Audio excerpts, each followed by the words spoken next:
Hello అండి, నేను మీ Nishitha. Welcome back to my channel. ఈరోజు మన వీడియోలో వచ్చేసి చాలా సింపుల్గా చేసుకునే ఒక రెసిపీ షేర్ చేసుకుంటున్నాను.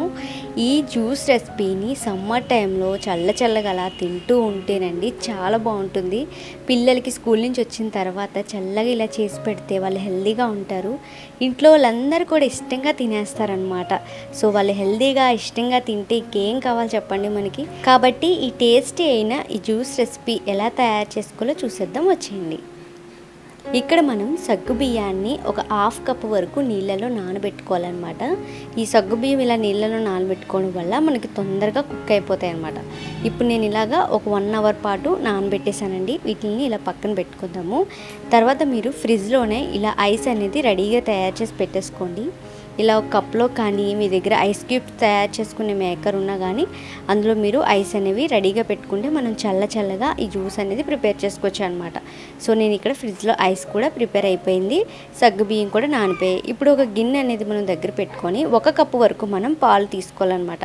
1 కప్పు పాలు నేను ఇక్కడ 3 కప్పుల వరకు నీళ్లు తీసుకున్నా కూడా పలచగా అవ్వకుండా నేను ఒక టిప్ చెప్తాను చూడండి. ఇక్కడ 1 కప్పు పాలు తీసుకున్న తర్వాత నేను 2.5 కప్పుల వరకు నీళ్ళు అనేవి వేసుకుంటున్నాను అనమాట. ఇలా 2.5 వరకు నీళ్లు వేసుకున్నా కూడా పాలు అనేవి పలచగా అవ్వకుండా ఉండాలి అంటే కనుక మనం ఇందులోనే నేను ఒక టెక్నిక్ అనేది చెప్తాను. ఇలా చేసి చూడండి. మీరు ఏ స్వీట్ రెసిపీకైనా టీ చేసుకోవాలన్నా కాఫీ చేసుకోవాలన్నా కూడా ఈ టెక్నిక్ మీకు బాగా యూజ్ అవుతుంది. ఈ పాలల్లో మనం 2 టేబుల్ స్పూన్ల వరకు కార్న్ఫ్లోర్ కానీ మైదా పిండి కానీ వేసుకోవచ్చండి. సో ఇలా మీరు వేసుకున్నట్లయితే పాలు అనేవి పలచగా అయిపోవు అనమాట. చాలా అంటే చాలా చిక్కగా ఉంటాయి. వేసామని కూడా మన ఇంట్లో వాళ్ళకి కానీ ఎవ్వరికీ తెలియదు అనమాట. సో ఆ కమ్మదనం అలాగే ఉంటుంది. ఎలాంటి ఫ్లోర్ స్మెల్ కూడా రాదనమాట. ఇలా మనం 2 టేబుల్ స్పూన్ల వరకు మైదా పిండి వేసుకొని ఈ పాలంతటిని కూడా బాగా కలిపేసుకోవాలండి. సో ఇందులో మీరు మిల్క్ పౌడర్ కూడా వేసుకోవచ్చండి. మిల్క్ పౌడర్ కొంచెం స్మెల్ అనేది వస్తుంది కాబట్టి మీరు ఇలా కార్న్ఫ్లోర్ కానీ మైదా కానీ వేసుకోండి. మీ దగ్గర మిల్క్ పౌడర్ ఉన్నా కూడా వేసుకోవచ్చండి, నో ప్రాబ్లం. ఇలా వేసుకున్న తర్వాత క్లమ్స్ ఏమీ లేకుండా బాగా మిక్స్ చేసేసుకోవాలన్నమాట. సో ఇలా క్లమ్స్ లేకుండా మిక్స్ చేసుకోవడం వల్ల మనం బాయిల్ చేసుకునేటప్పుడు ఎలాంటి ఇబ్బంది అనేది ఉండదండి. సో నేను బాగా మిక్స్ చేసుకున్న తర్వాత ఇందులో మనం నానబెట్టి ఉంచుకున్న ఈ సగ్గు బియ్యాన్ని వేసేసుకోవాలన్నమాట. సగ్గు బియ్యం అనేవి మన శరీరానికి చలువ చేస్తాయి. అంతేకాకుండా మన స్కిన్కి అలాగే మన బాడీకి చాలా మంచిదన్నమాట సగ్గు బియ్యం. సమ్మర్ టైంలో ఖచ్చితంగా తీసుకోవాల్సిన వాటిలో సగ్గు బియ్యం కూడా ఒకటి. సో అంతేకాకుండా ఇవి జెల్లీస్లా ఉంటాయి కాబట్టి పిల్లలు భలే ఇష్టంగా తింటారు. ఇప్పుడు నేను సగ్గు బియ్యం అంతటిని కూడా వేసేసి డైరెక్ట్గా స్టవ్ మీద అయితే పాలు పెట్టేశాను.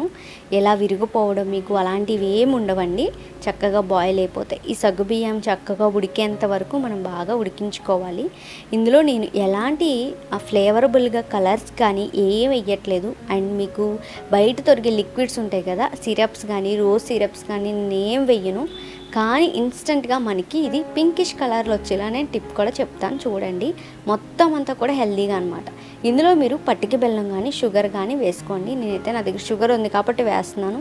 డైరెక్ట్గా మనం పట్టిక బెల్లం వేసుకుంటే ఇంకా మంచిది. ఎక్కువ ఎవరికైతే బాడీలో హీట్ అనేది ఉంటుందో వాళ్ళు ఎక్కువ పాడైపోతూ ఉంటారు, ఎంత తిన్నా శరీరానికి పట్టదంటారు కదా. సో వాళ్ళు ఖచ్చితంగా ఈ రెసిపీ రోజు ఫ్రిడ్జ్లో మీరు తయారు చేసుకొని పెట్టేసుకొని కొంచెంగా తినొచ్చు అనమాట. సో ఎవరికైతే చలువ చేయాలి అనుకుంటున్నారో ఈ టెక్నిక్ బాగుంటుంది. ఇక్కడ 1 కప్పు పాలకి 1 కప్పు షుగర్ సరిపోద్దండి. నేను 1 కప్పు షుగర్ మొత్తం వేసేసాను. తర్వాత 1/2 టీ స్పూన్ ఇలాచీ పౌడర్ వేసుకున్నాను, ఫ్లేవర్ కోసం బాగుంటుంది అనమాట. ఇందులో నేను ఒక 1/2 కప్ కంటే తక్కువ బీట్రూట్ అనేది తురిమి వేసుకున్నాను. బీట్రూట్ వల్ల ఇన్స్టెంట్ కలర్ వస్తుంది. మీరు బయట నుంచి తెచ్చుకున్న రోజ్ సిరప్స్ కానీ అన్నీ కూడా అన్హెల్దీ బడ్జెట్లోకి వస్తాయి. డబ్బులు ఖర్చు పెట్టి అవేం కొనుక్కొని అవసరమే లేదు. మనం ఇలా బీట్రూట్ని తురిమేసి డైరెక్ట్గా వేడి మరుగుతున్న పాలలో వేసేసేయండి. విరిగిపోవడం కానీ ఎలాంటిది ఉండదు. బీట్రూట్ వేసారని మీ పిల్లలకి తెలీదు. దీనివల్ల మన స్కిన్కి మన హెయిర్కి మనకి చాలా మంచిది. ఇంట్లో వాళ్ళకి హెల్తీగా చేసి పెట్టే పద్ధతిలో ఇది ఒకటండి. సో వాళ్ళు ఏదైనా అడిగినప్పుడు రుచిగా వెస్ట్రన్గానే మనం ఇలాగ టెక్నిక్స్తో చక్కగా వాళ్ళు హెల్తీగా మనం ఇలా చేసి పెట్టొచ్చు అనమాట. వాళ్ళు ఆరోగ్యంగా తింటే మన ఇంట్లో మన హస్బెండ్ అవనివ్వండి, పిల్లలు అవ్వండి, వాళ్ళు హెల్తీగా ఉంటే మనకి ఏం కావాలి, అంతే కదా. తురిమేసిన బీట్రూట్ని ఇలా వేసేసుకోండి. కట్ చేసుకున్న బీట్రూట్ ముక్కలు వేస్తే అవి జెల్లీస్లా ఉంటాయి అనమాట. పిల్లలకి ఏం తెలీదు, మనం ఇందులో టూటీ ఫ్రూటీ యాడ్ చేసాం అనుకుంటారు. మీరు కట్ చేసుకొని చిన్న చిన్న ముక్కలుగా కూడా వేసుకోవచ్చండి, లేదంటే ఇలా తురిమేసుకొని వేసేసుకోండి.